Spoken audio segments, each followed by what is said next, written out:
This video is about Dmitri Shostakovich's concerto for piano, trumpet and strings. I will explain the most important things about the work and the composer. Dmitri Shostakovich was a Russian composer who lived from 1906 to 1975. He wrote his concerto for piano, trumpet and strings in 1933.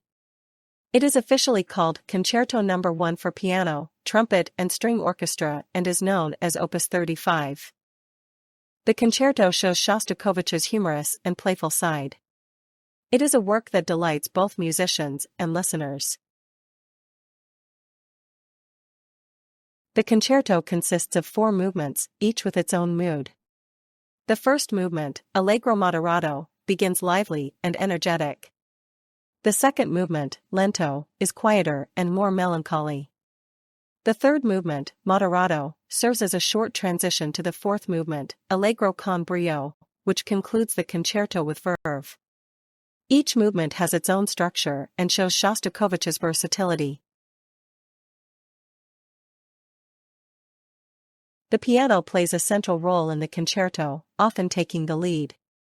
It plays fast and complex runs that require technical skill. In the slower movements, the piano shows its lyrical and expressive side.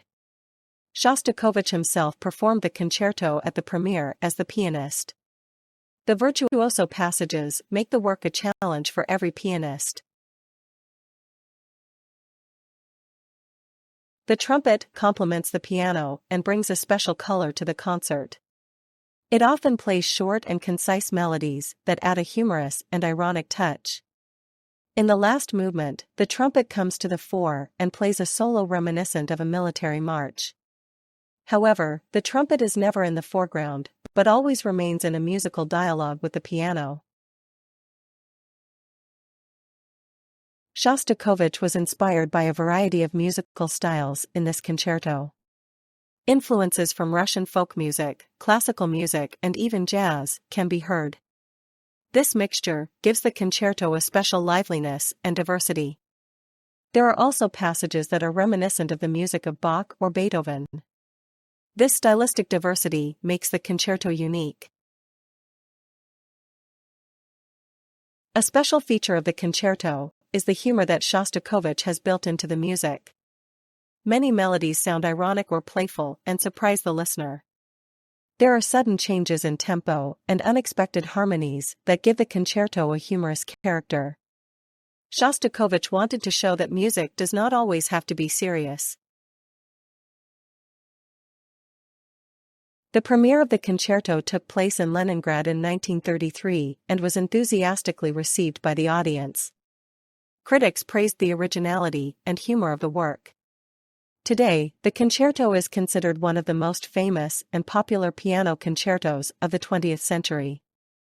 It is often played in concerts and is an integral part of the repertoire of many pianists.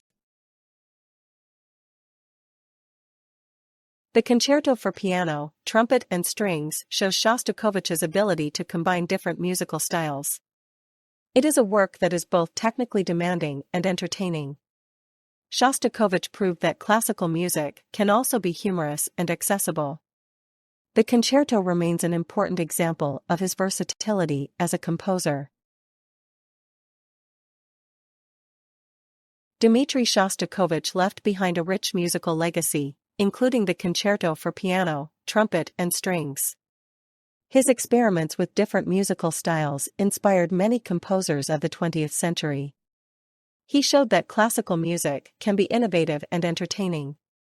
The concerto remains an important part of his work and shows how Shostakovich influenced the music of his time.